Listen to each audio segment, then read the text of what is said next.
Enfin, la terre est en vue.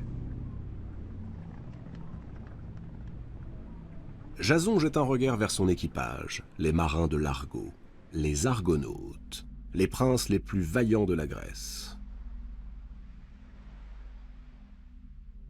Parmi eux, les jumeaux Castor et Pollux, Héraclès lui-même et le grand musicien Orphée. À l'instar de leur chef, on les sent émus, mais aussi soulagés d'être enfin arrivés à destination. Il faut dire que la navigation fut longue et périlleuse. Les rivages de Colchide se rapprochent, et se rapproche aussi l'objet de leur quête, la fameuse Toison d'Or. La Toison d'Or est la fourrure d'un bélier ailé, autrefois sacrifié à Zeus. Si Jason parvient à la récupérer, il récupère du même coup son royaume, le royaume de Iolcos, celui que son oncle, le perfide Pélias, a usurpé. Pélias a proposé un marché à son neveu. Ce trône est à toi, mais à la condition que tu nous prouves que tu en es digne. Pour cela, il te faut aller chercher la Toison d'Or. Jason a relevé le défi.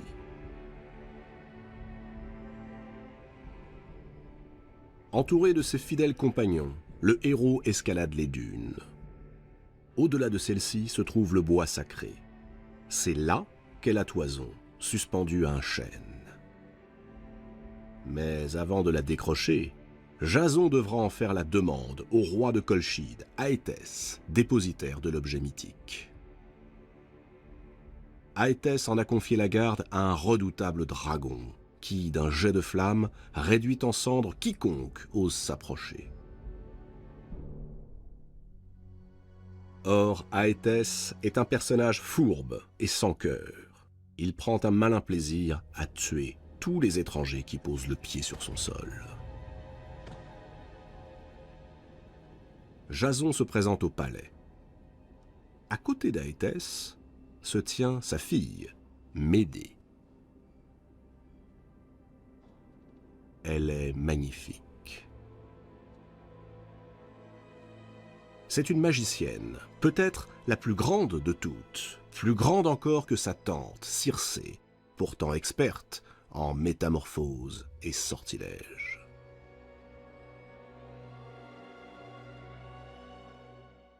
Aétès écoute attentivement la requête de son visiteur.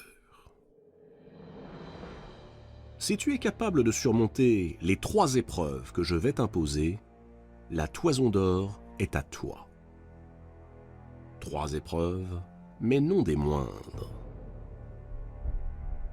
D'abord, atteler à une charrue 2 taureaux aux cornes et aux pieds d'airain, dont les naseaux soufflent des tourbillons de flammes.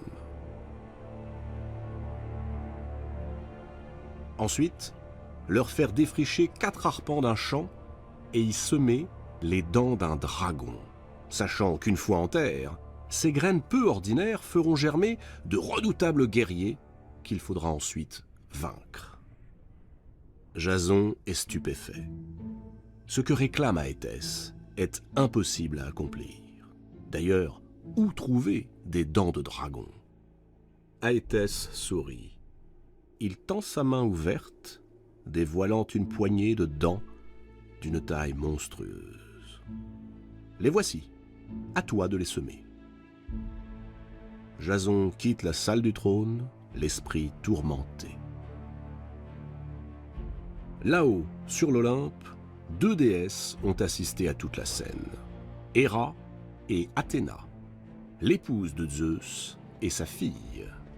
Et tandis que Jason repart, elles discutent fiévreusement de la manière de lui venir en aide. Il leur vient une idée. Elles se tournent vers Eros, le dieu de l'amour, et lui demandent de faire en sorte que la fille du roi, Médée, soit prise d'une passion brûlante pour Jason. Eros accepte. Il promet même aux déesses de faire durer la passion de Médée. À l'instant où Jason s'apprête à rejoindre ses compagnons, Médée apparaît devant lui. D'une voix rendue fébrile par la passion qu'Éros vient de faire naître dans son cœur, la princesse magicienne lui annonce qu'elle est disposée à l'aider à surmonter toutes les épreuves. Elle le protégera. Mais elle aussi pose une condition, que Jason l'emmène loin de ce père qu'elle n'aime pas, et qu'il promette de l'épouser. Jason réfléchit. Médée est belle, et sa proposition est inespérée. Il jure par tous les dieux de l'Olympe que non seulement il l'épousera, mais qu'il lui sera fidèle toute sa vie.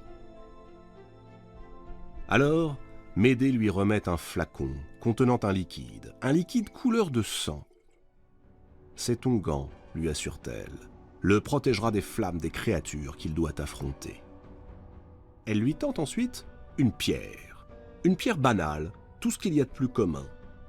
Une fois qu'il aura semé les dents de dragon et qu'elles se transformeront en redoutables guerriers, Jason devra lancer la pierre sur l'un d'entre eux. Puissants, mais terriblement stupides, les guerriers nés des dents du dragon se disputeront le caillou.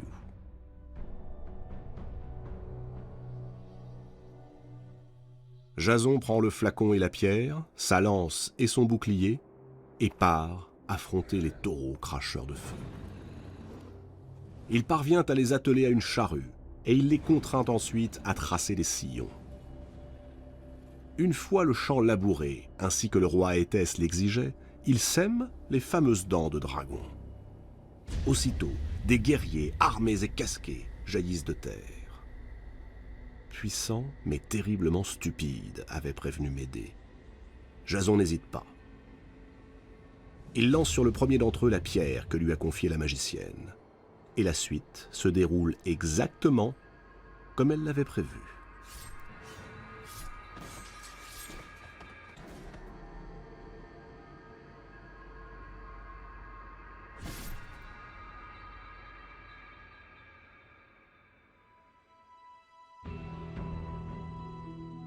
L'heure est venue pour Jason de retourner auprès d'Aétès et de réclamer son dû. Médée et lui reprennent la route. La magicienne reste en retrait afin de ne pas attirer les soupçons de son père. Elle sait qu'il ne va pas tarder à comprendre que si Jason a réussi, c'est parce que quelqu'un l'a aidé. Et ce ne peut être qu'une personne douée de magie, sa propre fille.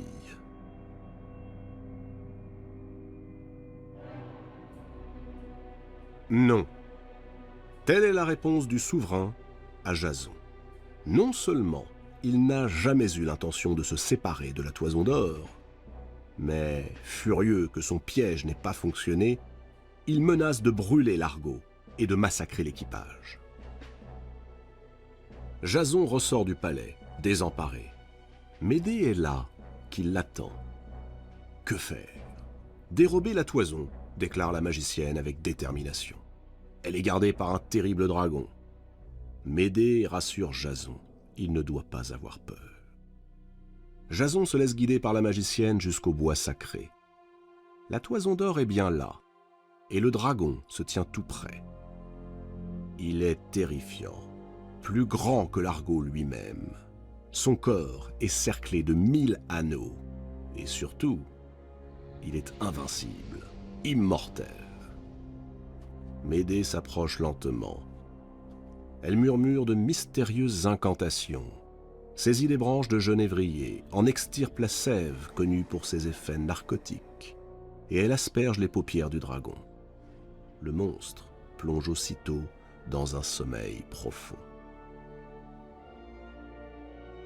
La voie est libre. Jason décroche la Toison d'Or. À présent, il faut partir, vite. D'autant plus vite qu'Aétès, alerté, vient de lancer ses soldats à leur trousse. Médée prend alors une décision étrange. Elle s'empare de son demi-frère, Apsyrtos, et l'emmène en otage. Au terme d'une course effrénée, le trio rejoint l'Argo. On largue les amarres. L'Argo s'éloigne du rivage. Mais déjà, voilà que la galère d'Aétès se glisse dans son sillage. Les argonautes font tout ce qu'ils peuvent pour accélérer. Mais l'équipage du roi est rapide. Il ne va pas tarder à les rattraper.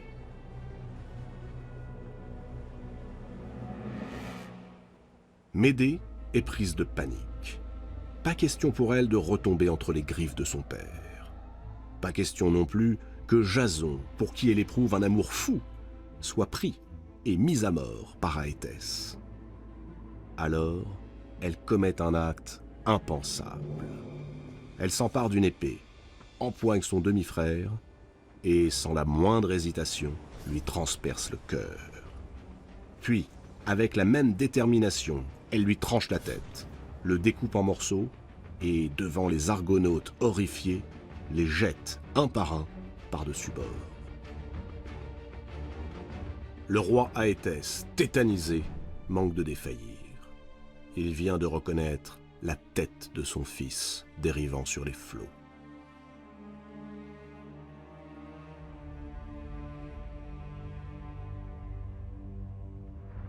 Immédiatement, il fait stopper son navire, ordonne que l'on recueille le corps morcelé d'Apsyrtos afin de lui offrir une digne sépulture. L'Argo file vers le large. Il est sauvé.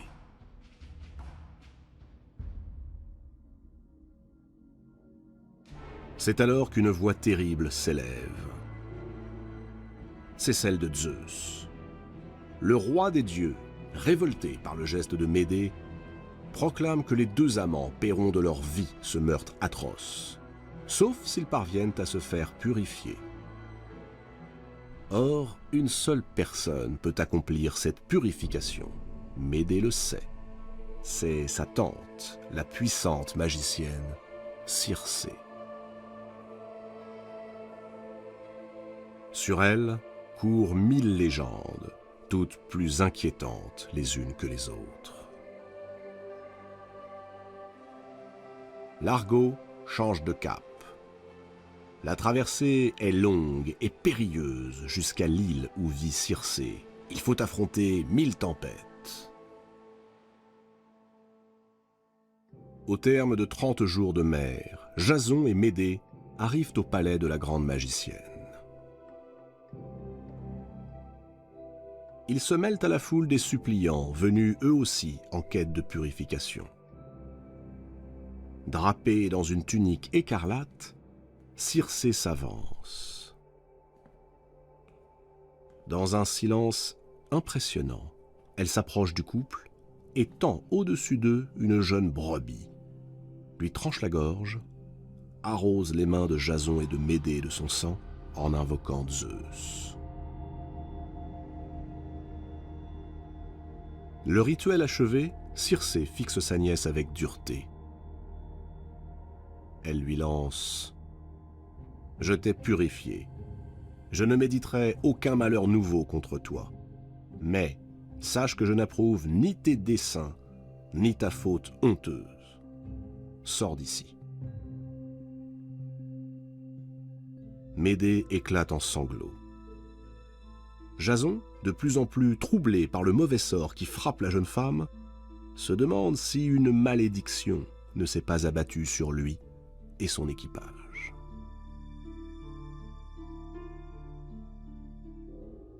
Le voyage reprend. Au moment où l'Argo longe les côtes de l'île de Corfou, apparaît un puissant navire aux armes d'Aétès. Le roi de Colchide n'a pas abandonné. Jason comprend que la poursuite ne cessera jamais. Où qu'il aille, quoi qu'il tente, Aétès marchera sur ses traces. Un seul choix s'offre à lui, épouser Médée. Moins pour honorer sa promesse que parce qu'il sait que le roi ne cherchera plus à récupérer sa fille une fois qu'elle aura perdu sa virginité. Jason donne l'ordre à l'équipage d'accoster. On descend à terre et le mariage est aussitôt célébré, avec pour témoins les argonautes qui déploient la toison d'or sur le lit nuptial. Lorsque les poursuivants arrivent, il est trop tard. L'union est consommée, le couple est sauvé.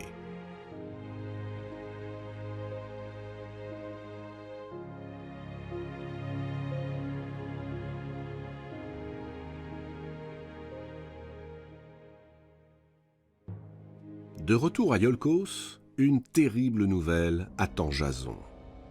Il découvre que son oncle Pélias, qui s'était engagé à lui restituer le trône s'il rapportait la toison d'or, a non seulement tué son père, mais massacré toute sa famille. Jason et les Argonautes, révoltés par cet acte indigne, sont d'avis que Pélias mérite la mort. Mais la cité est trop puissamment armée pour être prise d'assaut par une troupe aussi peu nombreuse que la leur. Médée se lève et prend la parole. Une fois encore, c'est son amour démesuré pour Jason qui l'inspire. Elle demande aux Argonautes de se cacher sur une plage. Lorsqu'ils apercevront une torche agitée sur le toit du palais, cela signifiera que Pélias est mort, que les portes sont ouvertes. Ils n'auront plus qu'à prendre la ville. Et Médée part vers Iolcos, seule. Telle une ombre, elle traverse la ville, pénètre dans le palais et s'introduit dans la chambre des 4 filles de Pélias. Elle leur annonce qu'elle est l'envoyée de la déesse Artémis, qui a décidé d'offrir une nouvelle jeunesse à leur vieux père. Les filles s'esclaffent, elles n'en croient pas un mot. Alors, pour les convaincre, Médée fait bouillir de l'eau dans un énorme chaudron. Elle y verse des herbes magiques et demande que l'on fasse venir un vieux bélier qu'elle égorge avant de le plonger dans le liquide fumant. Quelques instants plus tard, c'est un adorable petit agneau qui émerge des eaux. Subjuguées, les filles de Pélias décident immédiatement de faire ce don de jeunesse à leur père. Elles implorent Médée de leur remettre les herbes magiques. La magicienne s'exécute avec grâce. Elles se rendent auprès de Pélias et lui font part de la volonté de la déesse Artémis, confirmée par l'incroyable scène à laquelle elles viennent d'assister. Elles veulent le convaincre d'accomplir le même rituel. Pélias refuse. Ont-elles perdu la tête? Ses filles insistent, racontent à nouveau avec émerveillement comment le bélier a retrouvé sa jeunesse. Pélias, agacé par tant de naïveté, les congédie d'un geste sec. Alors, les 4 filles ceinturent leur père et, déterminées, un grand sourire aux lèvres, elles le précipitent dans le chaudron d'eau bouillante. Mais il n'y a aucun charme dans les herbes magiques et Médée a disparu. Les hurlements de Pélias résonnent encore dans le ciel de Iolcos.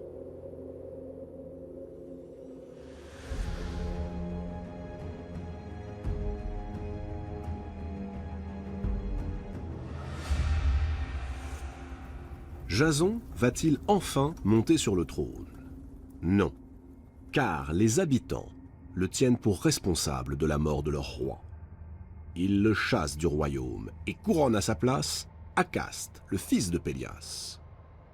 Et voilà Jason et Médée condamnés à l'exil, contraints d'aller trouver refuge ailleurs. Ils sont accueillis à Corinthe par le roi Créon. Au cours de 10 années calmes et heureuses, Médée donne à Jason 2 fils, Merméros et Phérès. Médée, la princesse aux 1000 pouvoirs, semble apaisée. Elle se voit finir sa vie aux côtés de l'homme qu'elle continue d'aimer par-dessus tout.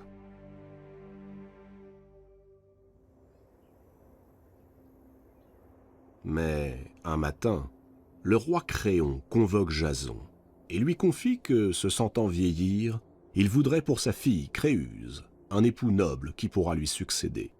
Il a pensé à lui. Il est déjà marié? Qu'à cela ne tienne, il n'a qu'à répudier Médée. De toute façon, poursuit Créon, Médée est une étrangère, et selon la loi grecque, elle n'est pas reconnue comme étant l'épouse de Jason.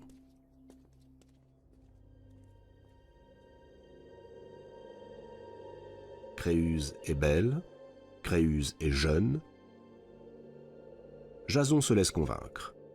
Le trône de Iolcos lui a échappé, celui de Corinthe lui reviendra. et tant pis pour Médée.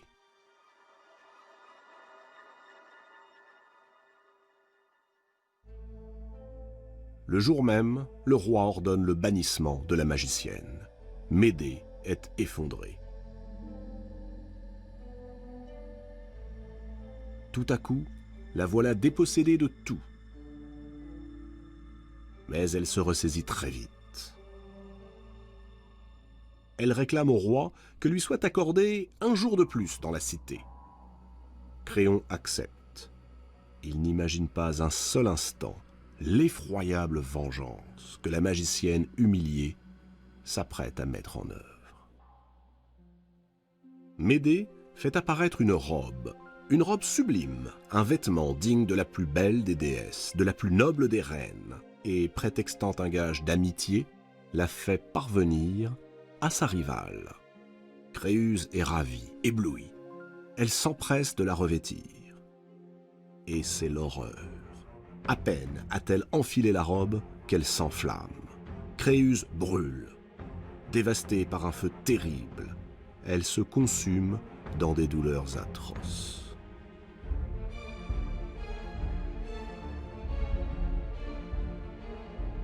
Au même moment, Médée s'est mise en route pour le temple d'Héra. Elle n'est pas seule. Les 2 enfants de Jason, leurs enfants, l'accompagnent. Il fait nuit. Un silence pesant règne autour d'eux. Médée fait asseoir Merméros et Phérès à ses côtés. Elle les prend dans ses bras, les serre tendrement contre elle. Dans son regard, on ne sait plus si domine la colère, la jalousie ou le désespoir. Et soudain, poussant un cri terrible, Médée dégaine un poignard et le plonge dans le cœur des enfants.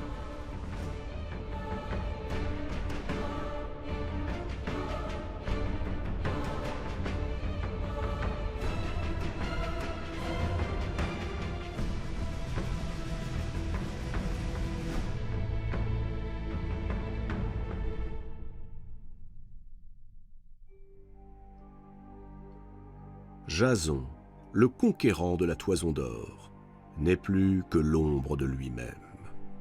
Peu importe maintenant le pouvoir et la gloire. Il vit dans ses souvenirs, seul et malheureux. Dans le souvenir de ses fils assassinés, dans le souvenir de ses exploits d'antan et de ses amours trépassés.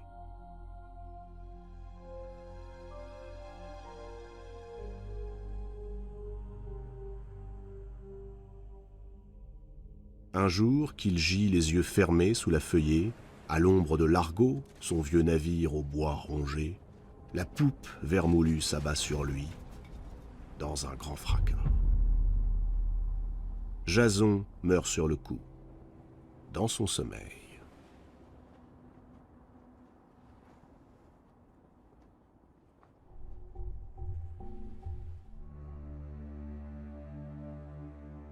Qu'est-il advenu de Médée? On ne sait rien de sa fin. Certaines légendes rapportent qu'elle partit pour Athènes, où elle ensorcela le vieux roi Égée avant d'être à nouveau exilée.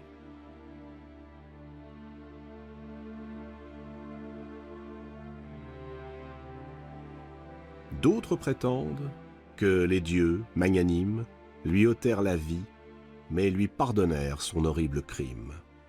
Ils l'auraient transportée jusqu'aux Champs-Élysées, où elle serait devenue l'épouse du héros Achille, après qu'il fut tué devant les remparts de Troie. Médée, c'est la femme errante, l'étrangère. Médée, c'est aussi la femme humiliée et trahie, prête à tout, même à tuer ses enfants. Démesuré, possessif, son amour est devenu assassin.